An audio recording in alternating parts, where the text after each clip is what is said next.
What's up, guys? Welcome back to King of the Course podcast. So we got a special guest this week, Mr. Geoff Magnum, and co-host Adam Dermer back on the podcast. So Jeff's the putting coach for a lot of guys around the world, and we're just gonna be asking him a couple questions, going over some stuff on putting, and see what he has to say. So why don't you just start off with kind of telling us your background with golf and how you got into it and everything? Well, Wake Forest lawyer in 1981, practiced law uh, about 15, 20 years, pretty good at it, didn't like it, didn't like lawyers, judges, the whole deal. And so I quit. I was 38 years old and I had plenty of time on my hands. And I took up golf again, which was 20-year gap from age 18 to 38. Wow. And so I tried to speed up my reacquaintment with the skills of golf by reading a whole bunch of stuff, kind of the way a lawyer would read stuff, which is don't waste time, read purposefully. And so the way you read purposefully in law is you identify the issues before you read the material. And so the question is, what do I need to learn for golf? And that's full swing plus putting. And so I started gathering the material for full swing, and I went, too many opinions. And so I said, well, I'm never going to be the greatest ball striker on earth, so let me just pick the guy with the pretty books. And that was in 1990, 1995, that was David Ledbetter, the coach of Nick Faldo, Nick Price, and he had pretty books, pictures and all that. And so I basically did some of that. I kind of liked Ben Hogan's books better. Jack Nicklaus' books are pretty good for a full swing. So I kind of sorted that out fairly easily. Just hit it in the fairway, go get it, hit it up on the green if you can. Then you sort of need to learn things like bunker shots and coming out of the rough, coming off a hard pin, stuff like that, fade, draw. But then I looked at putting and I said, well, what do I need to learn for putting? And I said, well, I don't really know what the skills are, so I'm going to invite a Martian down to look at a golfer and then tell me.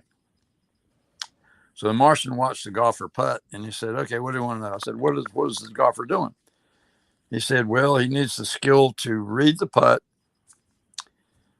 aim the putter, stroke it on line, and stroke it with touch or pace control.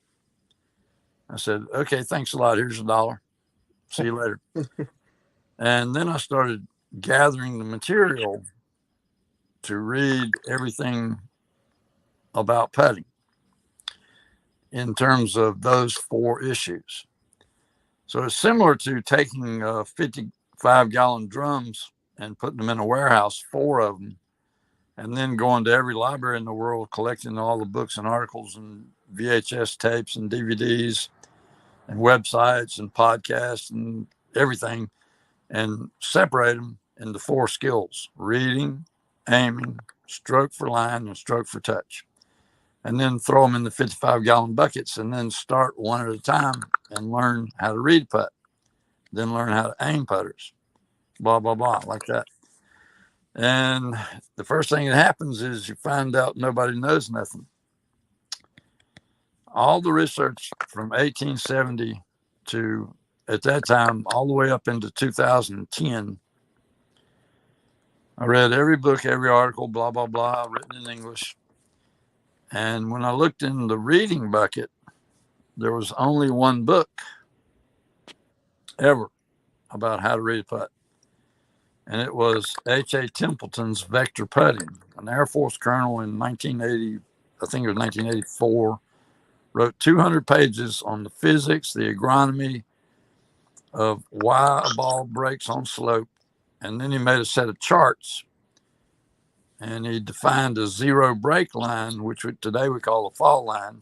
And he said, depending on what angle you come towards the zero break line, pretending like that's 6 to 12 on a clock. If you're coming from 4 o'clock or 5 o'clock, whatever angle you're coming from, what is the distance and what is the green speed, and then he calculated the amount of breaks as a target above the center of the cup, straight up the zero break line. He has a book of charts like that. So, the PGA Manual of Instruction in 1986, written by Dr. Gary Wyron, he got to the section on putting and he said, "My Lord, there's nothing about it except for this one book by H.A. Templeton." And so he quoted H.A. Templeton on reading putts, and then he said, "That's all we ever know. That's all we know." Well, Templeton is a math approach, and that's not how you actually do stuff. So, that's pretty unsatisfying.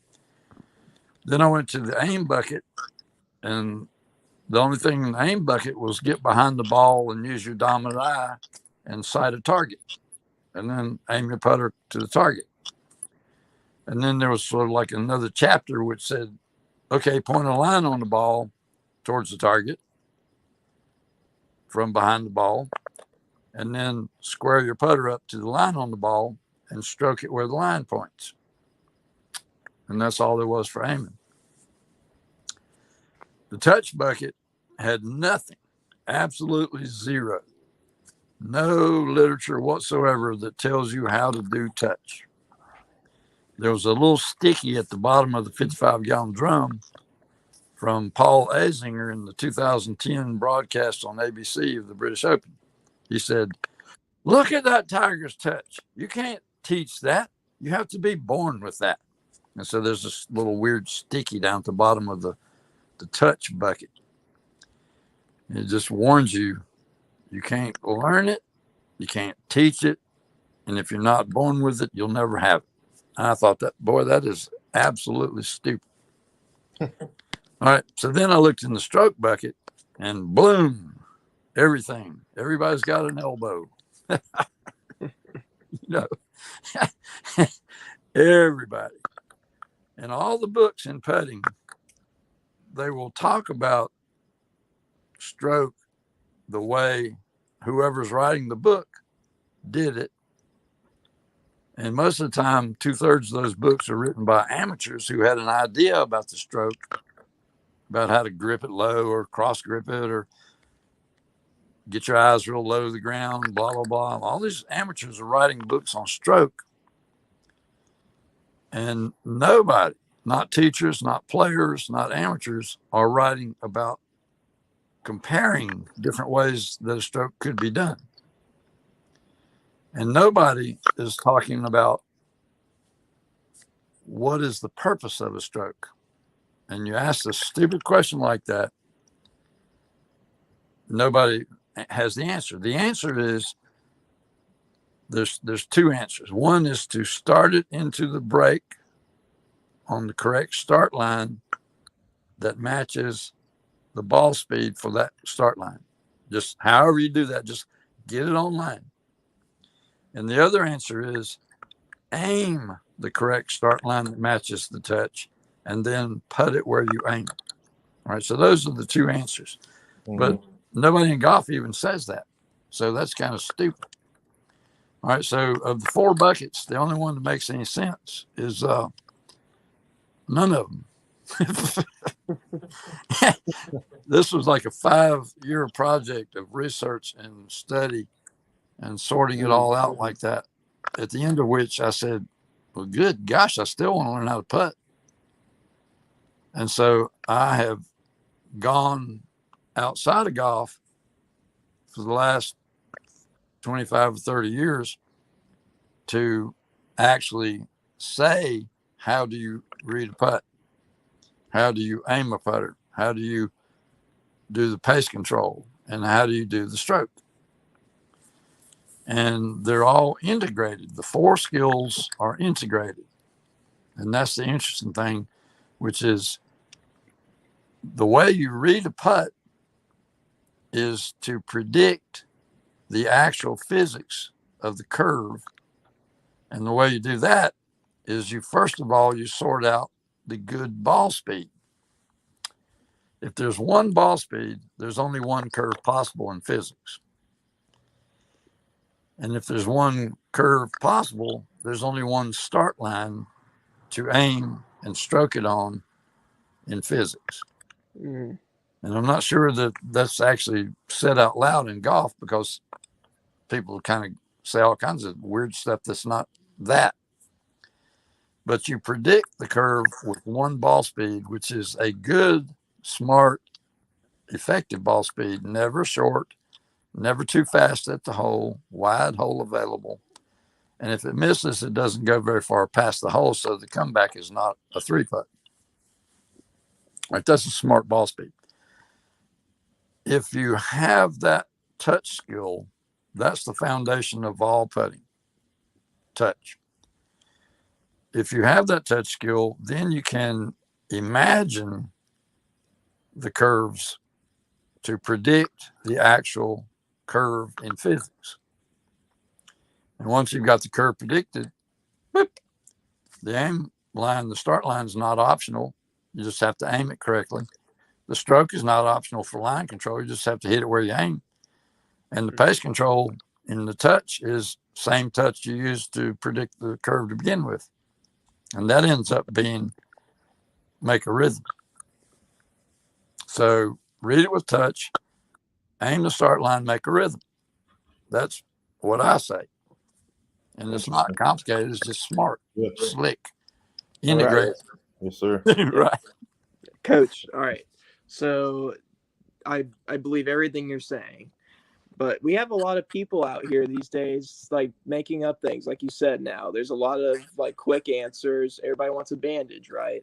What's one thing you see on like tour, or maybe you see around your local places that you're giving lessons at, like Aim Point, for example? Like, what's something that just drives you crazy?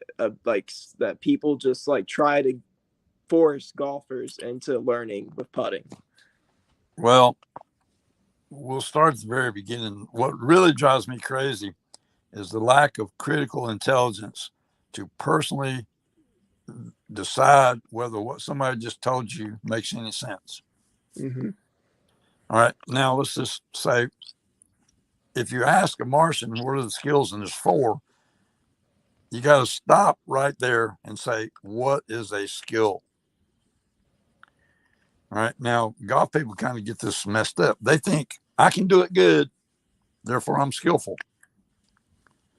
That's the whole marketing thing about the PGA Tour. These guys are good. Mm-hmm. Parenthesis, therefore they must be skillful. But that's not actually the definition of skill. The definition of skill is you know how to do it as well as it can be done, and you can explain it to yourself and to others how to do that. Right? You ask Tom Brady how you throw a spiral pass. He's going to start out about lacing the fingers on the laces, and then he's going to talk about planting your foot in preparing to throw, and then he's going to talk about the arm and the elbow motion. Blah blah blah. Don't ask Mahomes; he's going to tell you something weird. But a skill is you got to be able to explain it to a kid so that they can actually do it. All right, so people in golf, they just think a gimmick made me better, and therefore my skill is improved. But that they get stranded halfway to what they could be doing. All right, so that drives me crazy. That's number one. No critical intelligence and no clear definition of skill. Mm-hmm. The stuff that's out there on tour that is the problem is stuff like Aim Point. You tell me what your ankles say for slope, and I'll tell you where to aim. I'll tell you how many fingers to hold up and blah, blah, blah. And that's your start line. Mm-hmm. Right? Sounds simple. It's clearly not a skill. You explain to a kid, stand on the green, wiggle your ankles around, and tell me a number. How did you, what the heck did you just do? Right. Okay. Now, how do kids come up with a number? 1, 2, 3, 4% slope. Somebody just gets them to get used to a one or something, and they go out there and they do this, and they hold up a finger, and little 9-year-old kids are holding up a finger, and they're going, "I got it." That's not skillful. That makes sense. How do you actually use your instincts and your body? Any gimmick that is based on math is half. Excuse me, I'm going to say the word. Is half-ass. Math is half-ass because you don't actually have accurate numbers for good math. You got about right numbers. And so there must be something better than math for doing the athletic skills of putting, for reading and aiming and stroke and touch. And there is. It's called instinctive body action. When you predict a curve, you're using your instincts. You're predicting. Your brain is running little movies that you're not even aware of. And then the next thing you know, you see a curve. Well, how do you think that happens? All right. So personally, when I went outside of golf to try to figure out how these 4 skills work, the main place that I went, in addition to anatomy, agronomy, biomechanics, blah, blah, blah, I went to brain science for how the instincts see space, target, aim, read surface, generate a stroke that goes the correct target by innate brain processes of perception and movement. And so I always teach perception and movement is if you learn how the body actually works, then you can explain to a 10-year-old what to do when he reads a putter, aims a putter, or makes a stroke, or does distance control.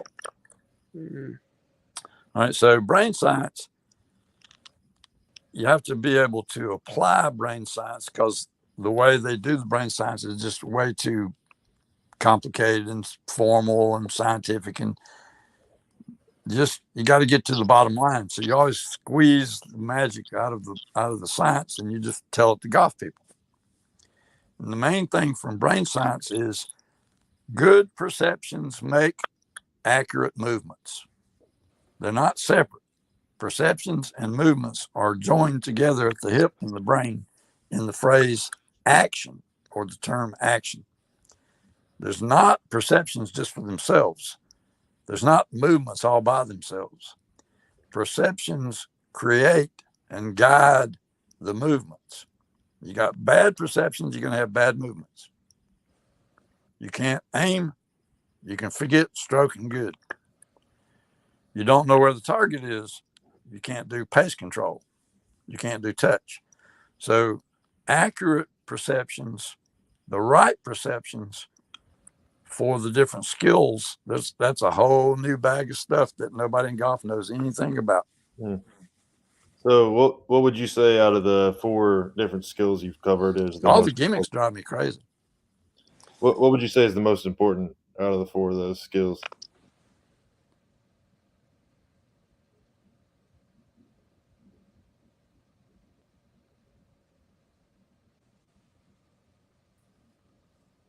You back? Okay, good. Yeah, there you are. Yeah, all the stuff in golf that is not about perception and brain science action making movements. Those are gimmicks of one sort or another. Aim point is like one of the not good ones. So out of those 4 skills you covered, which one do you think is the most important? Absolutely, touch. Touch. Yeah, if you teach a professional golfer how distance control actually works, they would immediately know what made something go short or what made something go long by what they failed to do correctly. That's a way different deal than what they're doing now. Interesting. So the reason why the skill has to be, I know how it works. I know how to do it. I know how to operate my body to make it happen. That's not the way a lot of people in sports think, but that is the correct way that they should be thinking, even in basketball and baseball and all that. So there's brain science is kind of coming in to its own for baseball, because they have neuroscience people that are teaching batters what to look for when they watch the big screen picture of a pitcher a week before they go play the Los Angeles Dodgers. They watch the pitchers to see if they can tell, here's a slider, here's a curveball, here's a sinking ball, here's a fastball. They have to spot that before the ball leaves the pitcher's hands, because at 95 miles an hour, you've only got, I think it's 0.4 seconds from the time it leaves his hand to the time it crosses the plate. Right. 0.2 of those are perceiving and ordering up the correct swing of the bat to meet the ball. And 0.2 of that is generating the movement to get the bat to where it needs to meet the ball. So you're out of time by the time it's out of his hand. So you got to watch the movies of his leg action and his arm, his elbow swing and stuff like that. You got to be able to tell sliders from fastballs and curveballs by the action at the mound. And neuroscience people do that. Interesting. So what would you say, who's the best putter you've ever seen in your life? A guy named Jin Jong kind of rocked the world pretty good. He's a Korean. He was 18 years old. He was going to skip college. His father was paying for him and his mother to live in Australia and Melbourne and take lessons. And he wanted to do Q school on the PGA Tour in 2010, I think. No, I can't remember. But anyway, he wanted to do Q school. And so he flew over to the United States and took a putting lesson from me. And after he took a putting lesson, he won every tournament in amateur golf. He won 4 big ones. And the 4th one was the British Amateur Championship at Muirfield, Scotland. Wow. And he was putting like a dream everywhere he went after one lesson, because it was touch. He kicked the pairings at Muirfield, in Scotland. He defeated people 5 and 4. Wow. And he just the last finalist guy actually lived at Muirfield in Scotland, and everybody in the newspaper had been saying he was destined to win. And when he met Jin Jong, Jin kicked him off 4 and 3. They asked the guy what happened. He said his touch was so perfect all day, I never had a chance. Wow. We're talking about 30 footers getting to within 2 inches. Yeah. Wow. And so then he's the number 1 golfer in the world in 4 tournaments. He went from like 135th amateur rank to number 1 in 4 tournaments. And that got him into the British Open in 2010. That was the year. And that was at St. Andrews. Oh, that's awesome. Man. On Friday, as an amateur, never played a professional event in his life against all the biggest pros in the world. On Friday, he was 3rd. And then he finished up Sunday. He was 14th raw score, silver medal, silver cup winner and all that. But he outputted everybody at St. Andrews, still on the fumes of one lesson. Wow. He had the field average at St. Andrews was 4.53 putts in 4 rounds. Tiger personally had 5 that week, and Jin Jong had 1. That's and incredible. He eagled the last hole on television, 72nd hole from 40 feet. Almost an albatross. Wow. Yeah, seriously. But that business of one lesson on touch can change people's lives. That's basically the main thing. If you have really good touch and you know how it works, how not to be long, not to be short, how to do rhythm, how to do intentionality to the space, boom, you end up wondering how come you're not sinking 35 footers. Yeah. You know, I mean, distance doesn't matter. It's always the same basic deal for 15, 10 footers, 20 footers, 50 footers, 60 footers. And that's actually way better than PGA Tour players. Mm. Patrick Harrington is my current whipping boy on Stupid Pros Don't Know Jack. He's off the PGA Tour now, but before he got off, he really sucked at putting. I mean, he was like 185 out of 200 guys for 5 years in a row before he left the PGA Tour. I tell you what, Colin Morikawa, he dropped down in the putting recently. Oh yeah. Well, he started bad, and then he got a little better for a while doing a claw grip, and then he fell back off the turnip truck. Now he's almost dead last. Who on tour right now? Who's the best putter you think? Well, have you ever heard of Denny McCarthy? Yeah. Yeah. He's pretty good. Yeah. He needs a lesson though. He needs to kind of learn stuff he doesn't know. But he's kind of got a one main thing right, which other people don't. And he says, what must happen is more important than how. Yeah. He might have learned that from me because the assistant coach at UVA, I taught him. And the female coach at UVA, I taught her. So you never know. I never know where people are coming up with good stuff. Who's the most famous person you've ever taught? Famous. Like I taught a football running back from the Chicago Bears. He was kind of famous. Wow. Neil Anderson. He was like the number 3 all-time rusher for Chicago Bears behind Gale Sayers and Brian. Let's see, what's the Brian song? Who is that guy? What's that guy's name? Anyway, he was like the second, and Neil was the third. Nice. How about on like professional golfers? Who's the most well-known one you've taught? Well, my coaches have taught Tiger. Chris Como is one of my students. Yeah. And Bryson DeChambeau now? Well, Mike Shy, I actually helped him get set up in business. He got crosswise with the aim point guy, and the aim point guy kicked him out. And Mike Shy called me up and asked me about how he could do putting. And I told him about vector putting, H.A. Templeton's book, Vector Putting. Mm. And he started teaching that out in California. Wow. Then there's taught David Orr, and he taught Justin Rose.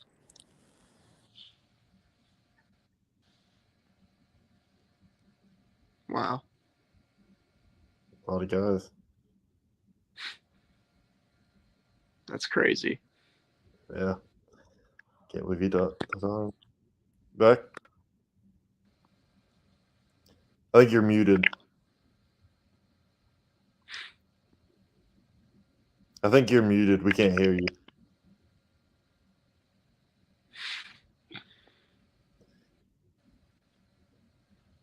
We can't hear you. I think you're muted. Adam, how's it going? I think you're muted. Can't hear you. I think you're muted. Try and refresh it.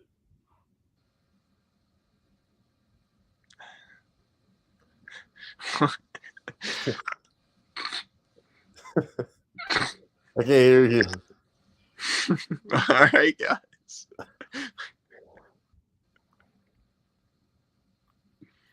Can you refresh it? I think he's talking still.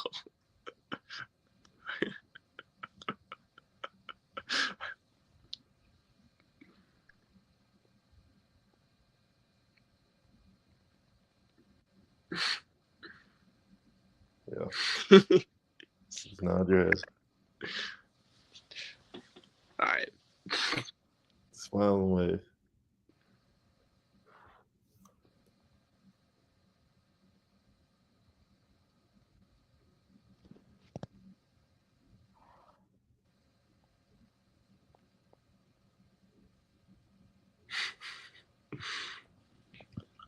He's I good.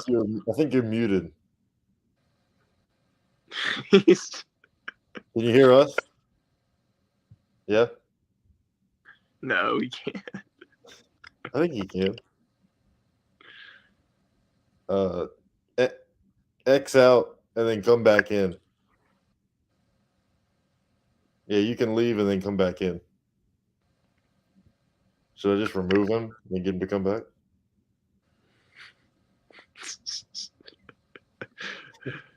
I guess so. Oh,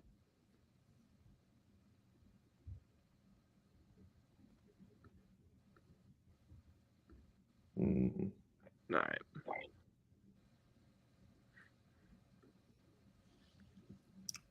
Try and refresh it.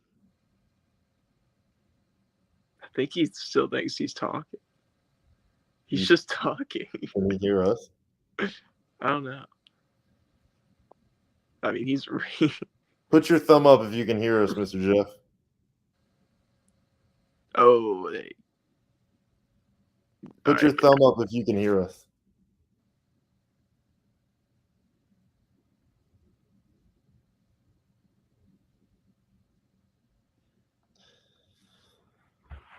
How about Victor Hoffman winning that? all right, guys. Well, that's a great. No, how about Victor Hoffman? Can you X out and then come back in?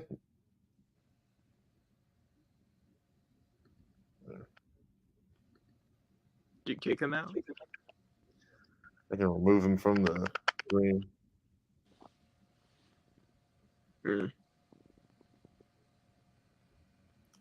Lost cause. Just nod your head. You ought to wave at some point. What do you mean? We can't hear you. I can't hear you. Hear you. You there? Refresh it. Refresh the page. Sorry. All right. All right, guys.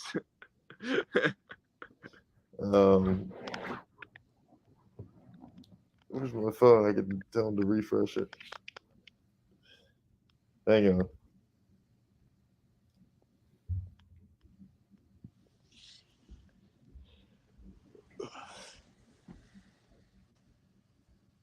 Still can't hear you. Yeah.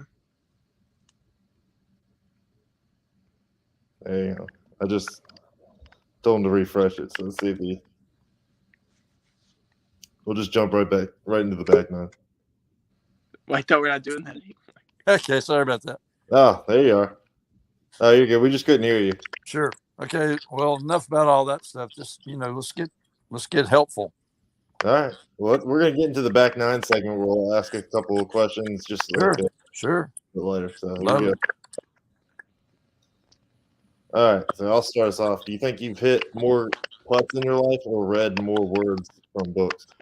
Well, the first 10 years when I did all this from 1990 to 2000, I was at a little municipal golf course in Greensboro, North Carolina that had really good greens.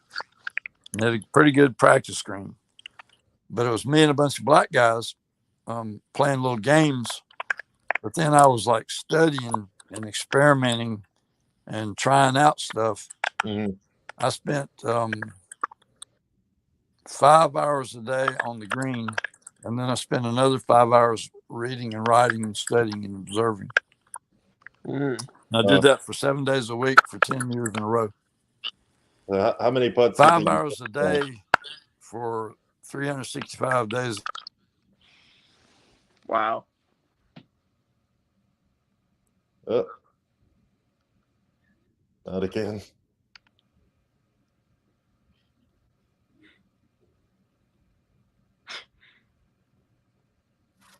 You there? Oh, God.